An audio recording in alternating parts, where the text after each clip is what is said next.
Baiklah, di malam hari ini adapun bab yang akan kita bahas adalah keutamaan mencari ilmu. Ya, keutamaan daripada mencari ilmu. Di dalam Al-Quran Allah subhanahu wa ta'ala telah berfirman, Qul hal yastawil ladhina ya'lamun wal ladhina la ya'lamun, yang artinya apakah sama kedudukan orang yang berilmu dengan kedudukan orang yang tidak memiliki ilmu. Dan tentunya tidak akan sama kedudukan orang yang punya ilmu dan kedudukan orang yang tidak memiliki ilmu. Dengan ilmu tersebut kita bisa membedakan mana yang hak dan mana yang batil. Dengan ilmu tersebut kita bisa mengetahui mana yang menjadikan Allah itu ridha dan mana yang menjadikan Allah itu murka. Begitu juga dengan ilmu tersebut kita bisa mengetahui mana yang halal dan mana yang haram, mana yang boleh dan mana yang tidak. Dan dengan ilmu kita bisa mengetahui bagaimana sahnya sholat, kemudian bagaimana cara membaca Al-Quran yang betul, dan lain sebagainya. Itu urusan akhirat. Begitu juga di dalam urusan dunia. Di dalam urusan dunia kita juga harus memiliki daripada ilmu. Contoh misalnya, kalau ada di antara kita yang kerja di bengkel misalnya, dia harus sekolah dulu tentang perbengkelan, baru dia bisa buka bengkel dan kerja di bengkel. Ya, kalau kita nggak kerja bengkel, kalau kita nggak sekolah bengkel, tiba-tiba kita langsung buka bengkel, kita kerja bengkel, yang ada motor atau mobil yang kita betulkan bukan makin benar tapi makin rusak akhirnya. Ya, jadi segala sesuatu itu harus ada ilmunya. Maka di sini dikatakan pengarang kitab Al-Habib Abdullah bin Alawi Al-Haddad, beliau mengatakan kepada kita, la budda likulli muslimin wa muslimatin min ma'rifatil ilmi. Wajib bagi kita seorang muslim atau muslimah itu untuk senantiasa menuntut ilmu, dan tidak dibenarkan bagi salah seorang di antara kita untuk meninggalkan daripada ilmu tersebut. Tentunya ilmu-ilmu di sini yang akan kita tuntut tadi itu bermacam-macam. Sebagaimana saya katakan tadi, ada ilmu tentang akhirat, ada ilmu tentang dunia. Mana yang harus kita tuntut?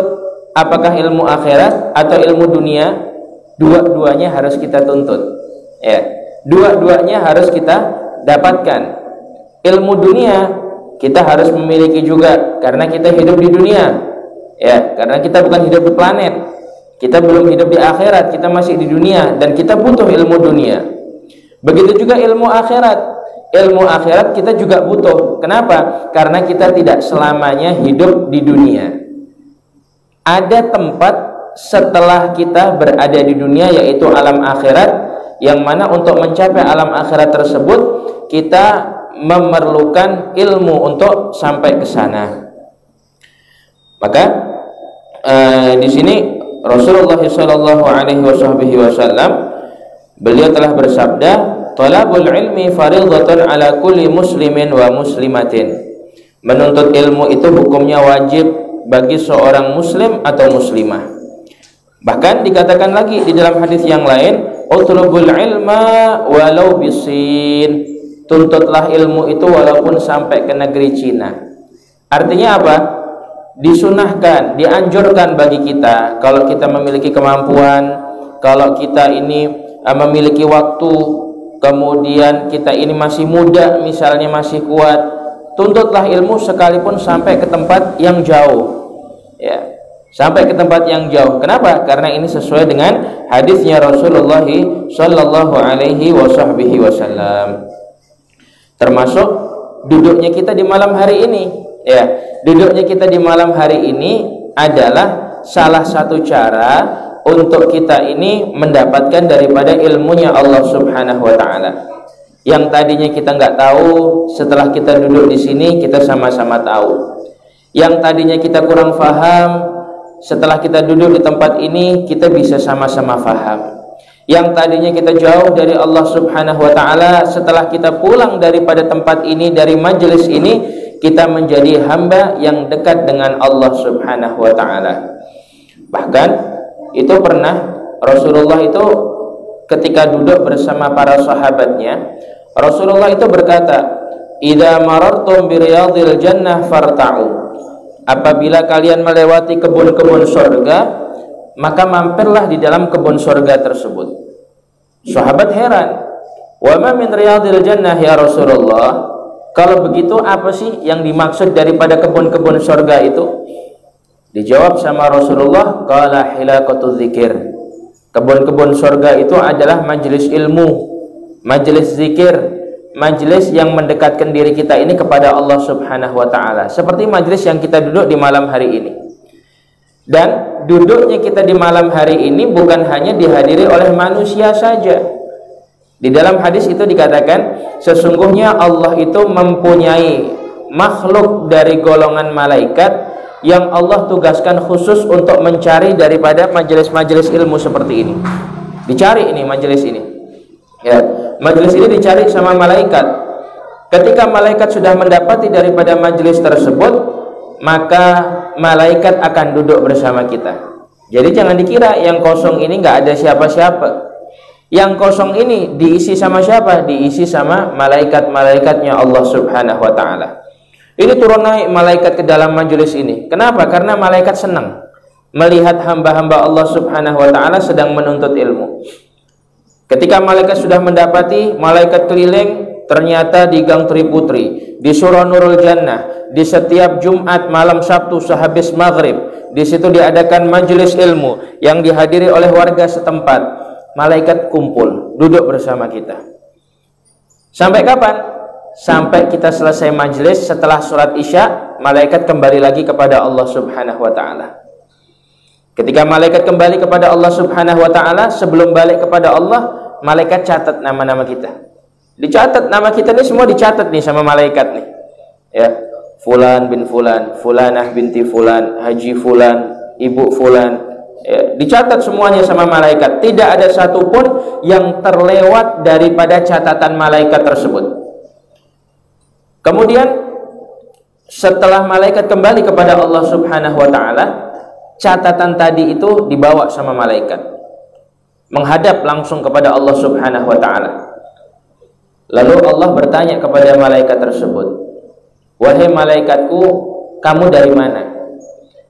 Dijawab, "Saya barusan dari duduk di majelis ilmu di Gang Triputri di Surah Nurul Jannah." Apa yang mereka lakukan? Apa yang kau dapati? Aku dapati daripada sekelompok hambamu, mereka duduk istiqamah setiap ba'dal maghrib di hari Jumat. Mereka memperdalam ilmu agama untuk mendekatkan diri kepadamu ya Allah. Allah tanya lagi, apa yang mereka inginkan wahai malaikat? Dijawab, ya Allah, yang mereka inginkan adalah kesempurnaan ibadah. Yang mereka inginkan kalau ibadahnya sudah sempurna, hati mereka tenang. Dan kalau hati mereka sudah tenang, mereka tidak bingung akan urusan dunia. Dan puncak keinginan mereka ya Allah adalah surga yang engkau janjikan kepada mereka. Allah tanya lagi, mereka ingin surga? Iya ya Allah, mereka ingin surga. Emangnya mereka udah pernah nengok bentuknya surga? Kok mereka kepingin masuk ke dalam surga? Kata malaikat, belum ya Allah, mereka belum pernah melihat surga. Jangankan melihat surga, mereka membayangkan indahnya surga saja, pikiran mereka nggak sampai. Karena definisi surga itu adalah ma la ainun ra'at wala udhunun sami'at wala khatara ala qalbi bashar. Surga itu adalah sebuah tempat yang mata ini belum pernah melihat keindahannya. Kalau kita melihat tempat paling indah di muka bumi ini, itu surga lebih indah lagi dari apa yang kita lihat di muka bumi ini. Kemudian kalau kita mendengar suara orang yang paling bagus, ya kalau ngaji atau kasidah misalnya, itu di surga suaranya lebih bagus lagi nanti ahli surga. Dan kalau kita mencoba membayangkan surga bentuknya seperti apa, keindahannya, akal kita nggak nyampe untuk membayangkannya. Walhasil surga itu adalah tempat yang penuh akan kenikmatan. Kemudian Allah bertanya lagi, kalau begitu mereka kan belum pernah nih melihat surga. Bagaimana kalau pada saat itu ketika mereka duduk di tempat itu, aku tampakkan surga di hadapan mereka? Ya Allah, kalau kau tampakkan surga di hadapan mereka, ya Allah, mereka akan istiqamah di majelis itu, ya Allah. Mereka tidak akan meninggalkan majelis itu, ya Allah. Mereka akan senantiasa duduk betah di dalam majelis itu. Kenapa? Karena mereka telah melihat balasan yang akan mereka dapatkan duduk di majelis ilmu, mendapatkan surga dari Allah Subhanahu wa ta'ala. Allah tanya lagi, kalau begitu apa yang mereka takutkan, wahai malaikatku? Makanya dijawab, yang mereka takutkan adalah ketika engkau murka kepada mereka, ya Allah, ketika mereka ibadahnya tidak sempurna, ya, sholat mereka bolong-bolong, kemudian baca Al-Qur'annya juga enggak benar, kemudian hablum minallah dan hablum minannasnya juga enggak benar. Itu yang mereka takutkan, ya Allah, murka darimu karena sebab hal tersebut. Dan puncak dari ketakutan mereka, ya Allah, adalah ketika engkau memasukkan mereka ke dalam neraka-Mu, ya Allah. Allah tanya lagi, emangnya mereka sudah pernah melihat neraka, kok mereka sampai takut dengan neraka? Dijawab sama malaikat, belum ya Allah, mereka belum pernah melihat neraka-Mu. Membayangkan saja tidak pernah, karena saking takutnya mereka. Kata Allah, andaikan kalau neraka saya taruhkan di hadapan mereka ketika mereka sedang duduk di dalam majelis ilmu tersebut, apa yang akan terjadi? Ya Allah, andai kata mereka melihat neraka beserta isinya pada saat itu, mereka pasti akan menangis ketakutan. Mereka nggak bisa tidur dan mereka akan terus beribadah kepadamu. Selesai daripada Allah nanya malaikat tadi, Allah perintahkan kepada malaikat tersebut, coba kau panggil Jibril, katanya. Kau panggil Jibril. Dipanggil akhirnya malaikat Jibril alaihi salam. Setelah malaikat Jibril datang ke hadapan Allah Subhanahu wa ta'ala, Allah perintahkan kepada malaikat Jibril, wahai Jibril, kumpulkan seluruh daripada malaikat-malaikat yang ada di langit ini, aku mau ngomong, kata Allah. Kumpul semua malaikat-malaikat yang ada di langit. Setelah mereka kumpul semuanya, apa yang terjadi? Allah berkata di hadapan jutaan malaikat-malaikatnya, ya malaikati ishhadu ala anni qad ghafartu lahum. Wahai malaikat-malaikatku, saksikanlah bahwasanya mereka yang duduk di dalam majelis ilmu tersebut adalah orang-orang yang dosanya aku ampuni, kata Allah Subhanahu wa ta'ala. Subhanallah. Apakah sampai situ? Enggak, masih ada lagi. Allah puji kita yang duduk di dalam majelis ilmu ini. Kata Allah Subhanahu wa ta'ala, humul julasa la yushqa bihim jalisuhum. Mereka yang duduk di dalam majelis ilmu adalah mereka orang-orang yang tidak akan rugi di dunia dan di akhirat. Jadi subhanallah, ya, orang yang menuntut ilmu ini, mereka adalah orang-orang istimewa Allah Subhanahu wa ta'ala. Di dalam ayat lain, Allah Subhanahu wa ta'ala berfirman, wa ma min dabbatin fil ardi illa 'ala Allahi rizquha. Ya. Dan segala sesuatu makhluk-makhluk Allah yang ada di muka bumi ini, rezekinya itu telah diatur oleh Allah Subhanahu wa ta'ala. Termasuk penuntut ilmu, termasuk orang yang sedang duduk di dalam majelis ilmu, Allah menanggung dengan rezeki yang khusus. Artinya apa? Rezeki orang-orang yang istiqamah duduk di dalam majelis ilmu, rezekinya akan diberikan kelebihan daripada mereka orang-orang yang tidak pernah duduk di dalam majelis ilmu.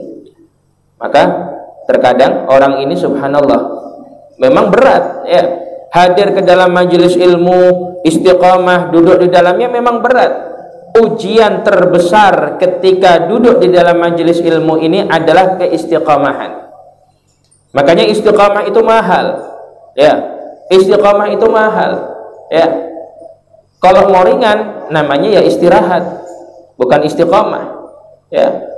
Kenapa istiqamah itu mahal? Karena istiqamah itu mahal, hadiahnya surga dari Allah Subhanahu wa ta'ala. Orang kalau sudah bisa istiqamah duduk di dalam majelis ilmu, Allah Subhanahu wa ta'ala akan mudahkan segala apa yang menjadi urusannya. Urusan akhirat aja dimudahkan sama Allah, apalagi urusan dunia digampangkan sama Allah Subhanahu wa ta'ala. Itu orang-orang yang senantiasa duduk di dalam majelis ilmu. Makanya yang pertama kali dan yang pasti didapatkan dengan mereka orang-orang yang duduk di majelis ilmu apa? Ketenangan hati. Maklum, namanya manusia ini kan banyak problem, banyak masalah di dalam hidupnya. Ya, hidup ini pasti ada masalah. Ya, banyak orang bertanya kepada saya, Ustadz, kenapa Ustadz hidup saya ini kok banyak masalah Ustadz? Aduh, jak masalah ini datang. Ya, saya katakan, kalau tidak mau punya masalah, mati jak, kata saya. Artinya apa? Hidup ini pasti ada masalah. Dan masalah itu bukan untuk disesali. Dan masalah itu bukan untuk kita mengeluh. Tetapi ketika kita ketika kita memiliki masalah, hadapi daripada masalah tersebut. Ketika kita merasa, oh masalah saya besar Ustadz, bingung saya menyelesaikannya bagaimana? Kenapa kau harus bingung? Ya, kenapa kau harus bingung? Ketika dirimu naik bis misalnya, atau naik pesawat, pernah enggak kita kalau mau naik pesawat atau naik bis, kita tanya, kira-kira yang nyuper bis atau yang jadi pilot di pesawat siapa? Pernah enggak kita tanya? Enggak pernah. Lagi check in di counter tiket, Mbak, kira-kira nanti yang jadi pilot nih siapa Mbak ya? Jam terbangnya udah banyak atau belum? Enggak mungkin kita tanya seperti itu. Kita pasti tinggal naik, kita yakin pasti sampai dalam tujuan kita. Kita nggak kenal. Tapi ketika kita duduk di pesawat, kita bisa tenang, nikmat. Maka bagaimana dengan kehidupan ini? Kita tahu bahwasanya Tuhan kita adalah Allah. Yang mengatur segala kehidupan ini adalah Allah. Yang memberikan segalanya adalah Allah. Kenapa kita kok bingung? Kenapa kita kok susah? Ya. Susah, bingung, sumpek, galau, itu hanya istilah bagi mereka orang-orang yang jauh dari Allah Subhanahu wa ta'ala. Makanya orang yang mereka duduk di dalam majelis ilmu, mereka akan tahu siapa Tuhan mereka. Ketika mereka sudah tahu Allah Subhanahu wa ta'ala adalah Tuhan mereka, mereka akan tenang. Kenapa kok mereka akan tenang? Karena mereka yakin apapun yang diberikan oleh Allah Subhanahu wa ta'ala kepada dirinya adalah yang terbaik. Ya, Allah berikan kepada dirinya itu yang terbaik. Tidak selamanya kehidupan itu lurus. Ya, kayak jalan. Ya, kayak jalan itu kan nggak mungkin lurus terus. Kita mau ke Singkawang misalnya. Ya, kita mau ke Singkawang, nggak mungkin dari rumah kita sini nih mau ke Singkawang jalannya lurus terus, pasti ada beloknya.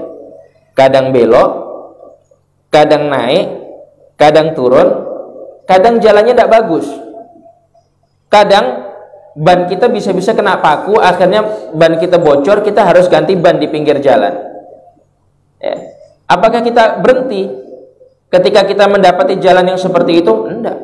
Kita akan terus tetap berjalan. Begitu juga di dalam kehidupan ini. Ya.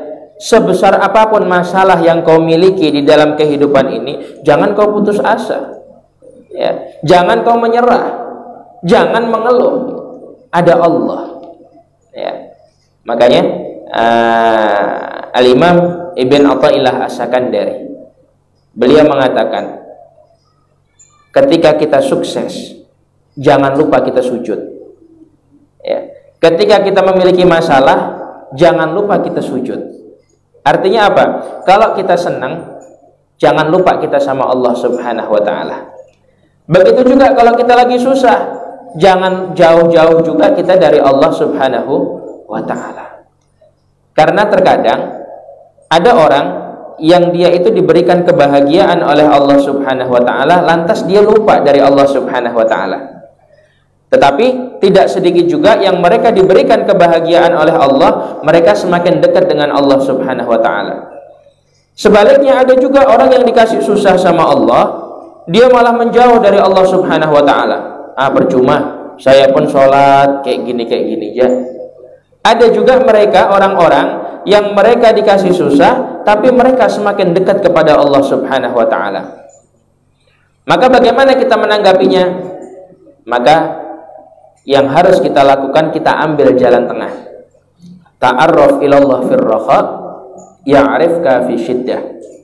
Dekati Allah di waktu kita senang, maka di waktu kita susah, Allah subhanahu wa ta'ala akan selalu ada bersama kita. Dan kita akan mengetahui semua hal itu dengan apa? Dengan ilmu. Dengan duduknya kita di dalam majelis ilmu ini. Di rumah kita punya permasalahan besar, luar biasa permasalahan kita. Masuk kita ke dalam majelis ilmu, hati kita tenang. Kita mendengarkan nasihat, kita mendengarkan ayat Al-Quran, kita mendengarkan hadis, ya. Kita bersilaturahim kepada orang-orang di sekeliling kita. Tenang akhirnya, ya. Itu baru ketika masuk ke dalam majelis ilmu. Belum setiap langkah dari rumah kita. Sampai dikatakan man salaka tariqan yaltamisu fihi ilman salakallahu bihi tariqan ilal jannah. Orang yang senantiasa berjalan menuju tempat-tempat majelis ilmu, kayak dari rumah ke tempat ini, Allah subhanahu wa ta'ala akan mudahkan langkahnya menuju surga. Bahkan satu langkah kita dari rumah menuju tempat ini itu dihitung pahala sama Allah, ya. Makanya dulu dikatakan, ya, ada orang-orang tua dulu itu, dia kalau pergi ke majelis ilmu pelan dia perginya, awal dia pergi. Misalnya pengajian maghrib misalnya, dia jam 5 udah pergi dari rumahnya, ya. Ditanya, bapak kenapa pak perginya kok awal benar dari rumah? Tidak nak, bapak soalnya jalannya pelan katanya. Kenapa pula bapak jalannya pelan? Karena bapak ngelangkahnya sikit-sikit katanya. Kok sikit-sikit kenapa? Supaya pahalanya banyak nak katanya, ya. Artinya apa? Setiap kita berjalan itu Allah subhanahu wa ta'ala berikan pahala. Duduk di tempat ini, sampai di tempat ini, Allah berikan ketenangan hati. Yang kedua, ketika kita duduk di tempat ini, pintu langit itu dibuka sama Allah subhanahu wa ta'ala.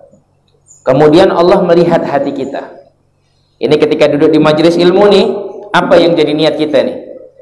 Apa yang menjadi problem di dalam hati kita nih? Kalau kita lagi sumpek, Allah akan kasih jalan keluar. Kalau kita lagi pengen sesuatu, cuman sesuatu itu belum tercapai, Allah akan sampaikan. Kalau kita pengen ridhonya Allah, maka Allah kasih. Kalau kita lagi sakit misalnya, pengen sembuh, Allah sembuhkan. Maka tergantung hati kita.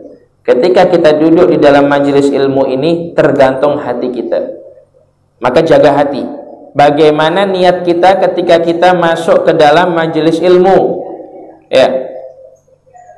Jangan sampai kita ini salah niat, ya. Jangan sampai kita ini salah niat. Niatkan karena Allah subhanahu wa ta'ala. Pulang dari majelis ini setelah kita selesai ke rumah, dari mulai tempat ini sampai ke rumah kita masing-masing, setiap langkah yang kita langkahkan Allah hapuskan dosa kita satu persatu, ya. Dihapuskan dosa-dosa kita oleh Allah subhanahu wa ta'ala. Nikmat. Bahkan sebagaimana yang saya sering katakan, ya, orang kalau duduk satu kali di dalam majelis ilmu saja, itu pahalanya sama dengan mengerjakan sholat sunnah 1000 rakaat. 1000 rakaat, bayangkan. Siapa bisa mengerjakan 1000 rakaat? Kadang jak kalau sholat tarawih jak kita korting, ya, cari mana yang paling cepat tuh. Nah, belum masuk Ramadan, baru mau masuk Ramadan, ya, tanya besok tarawih ya, iya tarawih. Masjid yang paling cepat kira-kira mana ya? Cari itu, disortir masjidnya. Udah gitu cari, habis itu paling cepatnya selesai jam berapa ya? Jam 8 atau jam 8 kurang? Oh jam 8, dia cari itu yang selesainya jam 8 kurang tuh, ya, subhanallah, ya. Jadi jangan sampai kita itu seperti itu, ya. Jadilah kita orang-orang yang senantiasa dekat dengan Allah subhanahu wa ta'ala. 1000 rakaat, bayangkan nih, ya, 1000 rakaat duduk sekali, tidak lama, dari ba'dal maghrib sampai isya, pahalanya sama dengan sholat 1000 rakaat, ya, 1000 rakaat. Ya, kalau 1000 rakaat dari apa namanya, dari ba'dal maghrib sampai sebelum isya, ya lumayan juga tuh, ya, patah tulang kita bisa-bisa, ya, subhanallah, ya. Dan waktunya pendek, tidak terkejar. Kemudian yang kedua, Sekali kita duduk di dalam majelis ilmu seperti ini, pahalanya sama dengan menjenguk 1000 orang sakit. Ya, 1000 orang sakit kita jenguk, pahala silaturahim. Sekali duduk di dalam majelis ilmu seperti ini, pahalanya sama dengan takziah 1000 jenazah. Orang kalau bisa takziah 1 jenazah, itu kalau dia mensolati jenazah tersebut, dia mendapatkan pahala sebesar 1 gunung Uhud. Ya, ada orang meninggal nih, kita datang melayat, kita mensolatkan, pahalanya yang kita dapatkan adalah sebesar gunung Uhud.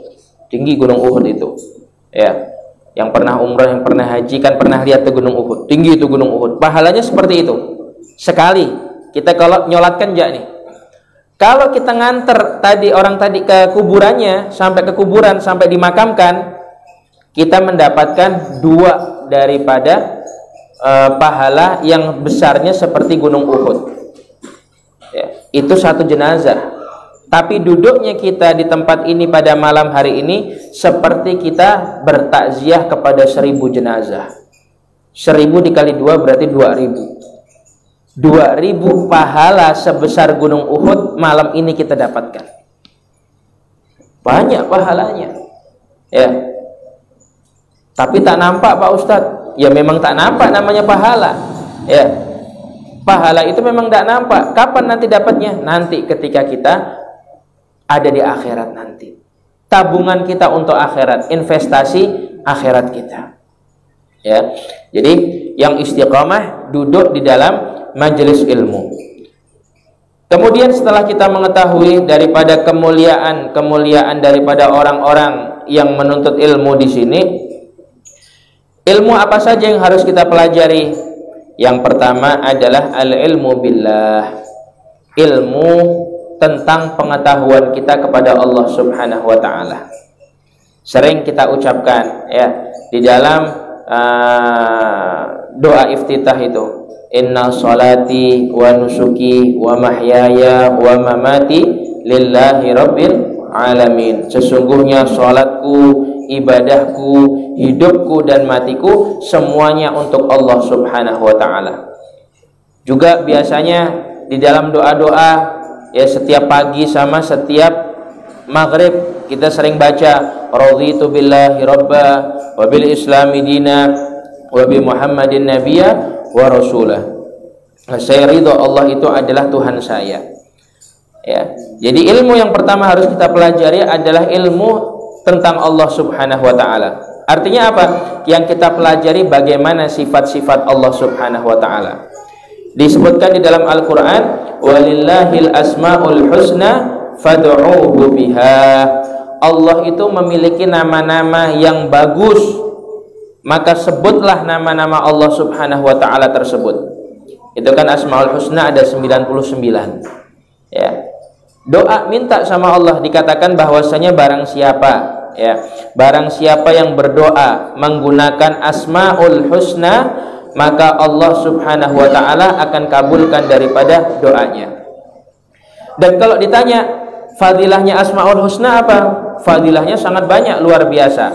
Contoh di sini ya, ada beberapa amalan-amalan yang saya ambil daripada asmaul husna, yang saya dapatkan daripada guru-guru saya, yang mana guru-guru saya mendapatkan daripada guru-gurunya bersambung sampai ke Rasulullah.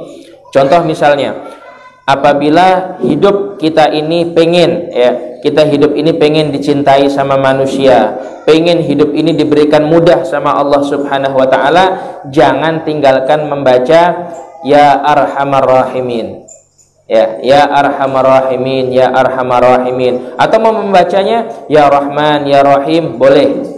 Berapa kali? Setiap hari kalau bisa 100. Kalau tidak bisa 100, paling sedikit membaca 3 kali atau 7 kali. Yang jelas bilangan-bilangan ganjil, jangan bilangan genap. Kalau mau bilangan genap, sempurnakan sampai 100. Itu ya arhamar rahimin atau ya Rahman ya Rahim. Fadilahnya apa? Agar kita ini hidup dicintai oleh hamba-hamba Allah dan diberikan kemudahan di dalam setiap urusan kita. Yang kedua, dikatakan Asmaul Husna, ya Sami' ya Basir, wahai zat yang maha mendengar dan zat yang maha melihat. Dikatakan bahwasanya siapa orang yang membaca ya Sami' ya Basir sebanyak 100 kali paling banyak, ya kalau mampu, kalau nggak mampu 7 kali boleh, setiap hari Allah subhanahu wa ta'ala akan ijabah doanya secepat kilat yang menyambar. Ya Sami' ya Basir, ya, dibaca setiap hari. Kemudian kalau hati kita ini nggak mau menjadi hati yang mati, agar hati kita ini hidup, ya, agar hati kita ini senantiasa bisa muhasabah, introspeksi diri ketika dinasihatin, ya, bisa masuk nasihat tersebut, mudah untuk meneteskan air mata ketika mengingat daripada dosa-dosa atau melihat orang-orang yang terkena musibah. Baca daripada ya Hayyu ya Qayyum, ya, ya Hayyu ya Qayyum berapa kali? 100 kali kalau mampu, kalau tidak mampu cukup 7 kali, ya. Dan yang terakhir di sini, apabila urusan mau dimudahkan sama Allah, segala macam hal mau dimudahkan sama Allah subhanahu wa ta'ala, maka jangan tinggalkan membaca ya Latif, ya, Asma'ullahul Husna ya Latif. Bilangannya berapa? Setiap hari 129 kali. Bisa kurang enggak? Kalau ini enggak bisa kurang, kalau ini bilangannya pas, ya, 129 kali. Waktunya kapan? Ba'dal maghrib sama ba'da subuh. Kalau enggak bisa, pilih antara ba'dal maghrib atau ba'da subuh. Kalau tidak bisa di dua waktu itu, terserah waktunya kapan, yang penting setiap hari ada membaca 1 kali.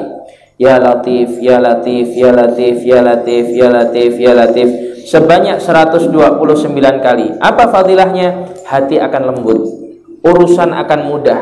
Yang susah di pikiran kita, setelah kita kerjakan akan mudah semuanya. Itu Asmaul Husna. Dalilnya apa?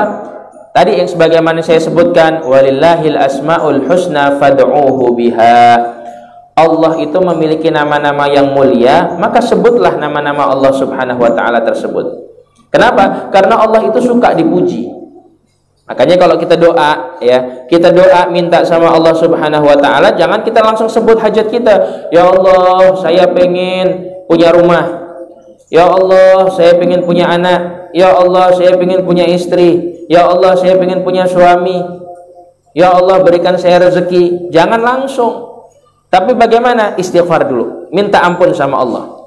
Astaghfirullahaladzim, la ilaha illa anta subhanaka inni kuntu minadh dhalimin. Akui dulu diri kita ini banyak dosa. Ya, kita ini ibaratnya memelas di hadapan Allah. Ya, memelas di hadapannya Allah. Habis kita memelas di hadapannya Allah, ya, setelah kita istighfar, mengakui dosa-dosa kita, puji Allah. Ya, alhamdulillah rabbil alamin, wassalatu wassalamu ala sayyidil mursalin sayyidina Muhammad wa ala alihi wa sahbihi ajma'in. Ya, hamdan syakirin, hamdan na'imin, hamdan yuafi ni'ama yuafi mazida. Terus puji Allah subhanahu wa ta'ala, karena Allah itu suka dipuji. Ya, terkadang kita manusia ini suka dipuji, apalagi Allah subhanahu wa ta'ala. Senang Allah itu kalau dipuji. Habis kita puji Allah, jangan lupa kita sholawat, ya, sholawat kita, karena sholawat itu yang akan menyampaikan hajat kita dengan cepat kepada Allah. Habis kita memelas di hadapan Allah dengan istighfar, kemudian kita puji Allah, kemudian setelah itu kita sholawat, baru masuk ke inti, minta, ya Allah, saya minta ini ya Allah, saya minta ini ya Allah. Dan kalau minta sama Allah nggak usah terlalu detail. Dalam artian bagaimana, ya Allah, saya pengen rumah, kira-kira warnanya kayak gini, terus di dalam rumahnya ada seperti ini, dan lain sebagainya. Nggak usah. Ya, kalau bisa, ya Allah, rumahnya kamarnya 10 ya Allah, semuanya pakai gipsum ya Allah, gipsumnya warnanya ini. Jangan. Ya, cukup, ya Allah, saya pengen rumah yang barokah, yang manfaat. Allah sudah tahu apa yang ada di dalam hati kita. Ya. Dan sebagaimana yang saya pernah katakan, yang saya pernah jelaskan di majelis, akhiri doa kita dengan 3 doa. Apa? Minta hidup ini diatur sama Allah subhanahu wa ta'ala, minta kemudahan urusan dunia akhirat, dan minta keselamatan dunia akhirat. Setelah selesai, sebelum kita tutup doa kita, doakan daripada saudara-saudara kita kaum muslimin wal muslimat. Doakan, Allahumma ighfir lil muslimina wal muslimat wal mu'minina wal mu'minat al ahya'i minhum wal amwat. Kenapa? Karena dikatakan sama Rasulullah, kalau orang suka mendoakan saudaranya atau mendoakan kaum muslimin wal muslimat sekalipun dia tidak kenal, maka pangkat kedudukannya sama dengan pangkat kedudukan wali. Ya, sama. Kenapa? Karena wali itu kalau doa dia tidak masin. Ya, wali itu doanya mustajab. Udah dikasih doa mustajab, wali itu tidak menyalahgunakan. Ya, bukan dia minta untuk dirinya sendiri, enggak, tapi minta untuk siapa? Minta untuk orang lain. Ya, minta untuk orang lain. Kira-kira nih, kalau kita yang dikasih doa mustajab sama Allah, kita doakan orang lain, yang pertama, apa kita minta untuk diri kita sendiri? Ya, pasti kita minta untuk diri kita sendiri. Aku jak belum dapat, apalagi nak doakan orang lain katanya. Ya, makanya ketika kita peduli terhadap orang lain, ya, kita bisa mendoakan orang lain, Allah akan berikan kepada kita hal yang sama. Ya Allah, kesian orang itu, ya Allah, orang itu kelihatannya kok belum pernah haji, belum pernah umroh, ya Allah. Ya Allah, semoga dia bisa haji, bisa umroh. Kita nih yang alhamdulillah sudah berangkat, insya Allah berangkat lagi. Ya Allah, kesian orang itu, ya Allah, dia belum makan, dia tidak punya uang. Ya Allah, berikanlah dia uang agar dia bisa membeli makanan, ya Allah, untuk dia makan. Ya, akhirnya apa? Kita dikasih juga sama Allah Subhanahu wa taala sesuai dengan apa yang kita doakan. Dia dapat nikmat, kita pun dapat nikmat. Tapi kalau kita mendoakan yang tidak baik terhadap orang lain, hati-hati, kita juga akan mendapatkan hal yang tidak baik juga. Ya, jadi intinya jangan sampai kita ini jauh daripada majelis-majelis ilmu. Istiqamahlah duduk di dalam majelis ilmu seperti ini, karena ini adalah amal, salah satu amal yang terbesar di dalam hidup kita, yang mana ketika kita wafat, kemudian wafatnya kita masih ada hubungan dengan majelis ilmu, kita wafat masih ada hubungan dengan majelis ta'lim seperti ini, Allah akan jadikan kita termasuk golongan orang yang syahid, para syuhada. Tidak akan dihisap dosa-dosa kita oleh Allah Subhanahu wa taala, langsung dimasukkan surga ke dalam oleh Allah Subhanahu wa taala. Mudah-mudahan Allah Subhanahu wa taala berkahi perkumpulan kita, Allah Subhanahu wa taala mudahkan urusan kita, Allah berikan keistiqamahan kepada kita, Allah angkat derajat kita, Allah jadikan kita termasuk orang-orang yang istiqamah menuntut ilmunya Allah Subhanahu wa taala. Allah jadikan majelis ini majelis yang barokah, majelis yang manfaat, majelis yang di dalamnya ada rahasia-rahasia dan cahaya daripada Rasulullah sallallahu alaihi wasallam.